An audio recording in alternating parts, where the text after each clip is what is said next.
why we are limiting the coin sales so Now, drastically. I see. How they think, So your question somebody is, wants to sell more right. coins. So your question is, some of us mine coins and they go to the internal exchange, Yeah. and some of us sell coins and buy coins. Yeah. So as one coin, as I say, is 1 year old, first of all, it's not like Bitcoin, it is not a liquid market yet.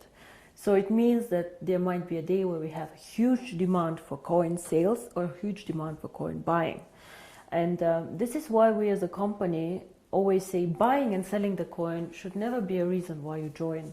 The coin actually needs to be used. So we need to have some time, and I say always it's 3 to 5 years until we really manage to have a usability and a liquid market where you can do unlimited sales and buying actually on the market. Until then, Kari, if you do not have limits, for example, what can happen is that one person with a huge sales order or huge buy order can distort the price a lot. And this is what happens to Bitcoin often. I don't know if you see all this going up, down in a very, very big amount. And this is called volatility, and we do not want to have a very big volatility for our coin. People do not understand how it can be that Bitcoin today is worth $500 and tomorrow only 400 within a day. This is very disturbing, and if you are a merchant who takes Bitcoins, you don't want to have this, because you want to be sure that if you take a Bitcoin today, it will not be valued 20% or 30% less tomorrow. Of course, you're very happy if it's valued 30% more, but it goes both sides. Absolutely, yeah. So cryptocurrency is one of the riskiest assets actually out there.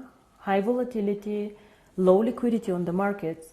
So for us to achieve a high liquidity, we need to work first on the value creation of the coin, on the liquidity, and it will take time. So all these people, why we have created this exchange? We have created it so people can learn to trade it, but it's not a self, the idea is not just that we go buy and sell the coin there, but we wait for the usability of the coin. This coin is very, very young. We have so much way to go, but we have created miracles already. So I'm looking very, very positive into the future.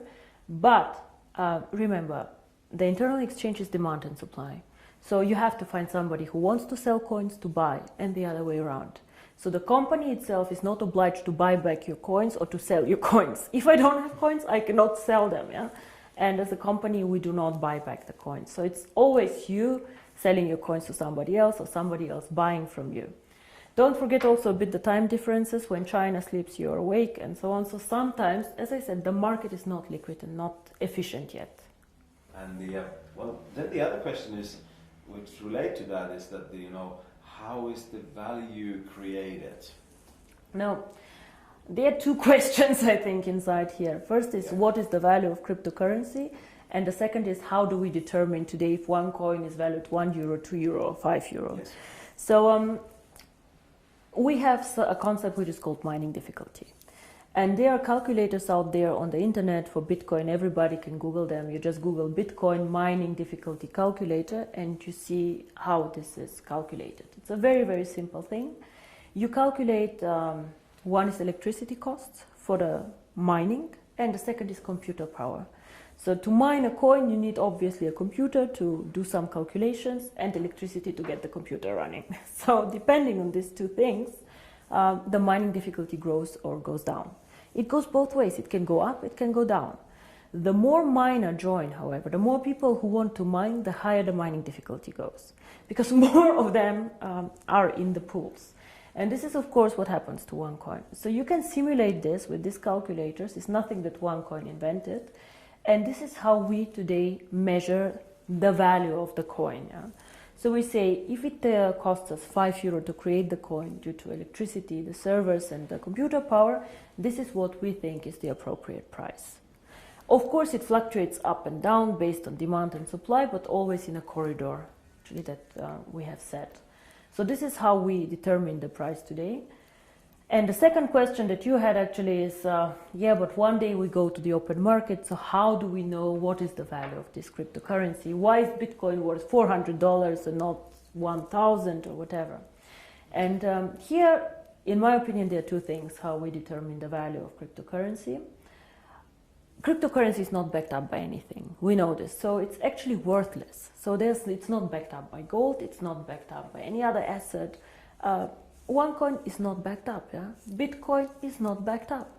But there's still value inside, and I'll tell you why. One is, first of all, the brand. Bitcoin currently have a very strong brand. Everybody knows them, they were the first one. Of course, there are always good and bad things about the brand, but they are very well known. Milka Chocolate is a very well-known brand. Procter & Gamble are a very, very strong brand. So the more people joining OneCoin and the more people speaking about OneCoin, the stronger our brand becomes. And this, I think, is something that makes us really a family, because if you go in the network marketing approach and go and sell shampoo, it does not make you stronger if somebody on a sideline sells shampoo. Only your downline makes you happy. But here, if another team makes OneCoin popular out there, this makes also your coin stronger and your team stronger. And this is something very, very special about OneCoin, I think. And so the brand. And we have currently about 2 million paid members. In the database, we have over 10 million people who know about OneCoin. So we for sure have more users than Bitcoin, for sure. We are different, we are in a different system, but there are 2 million people who tomorrow could start using the coin if we want to. And this is great. So this is one part of the value, but most people use Bitcoin currently as value storage, like gold. I put it in the safe and I keep it there, which is okay, but a bit of a dangerous concept. Everything that goes up can also go down, and you're not special. You know, and if you're not special, why use one coin? Why not use 2 coin, 3 coin, dark coin, who knows? So we are probably one of, or probably the only company who focuses so much on usability of cryptocurrency.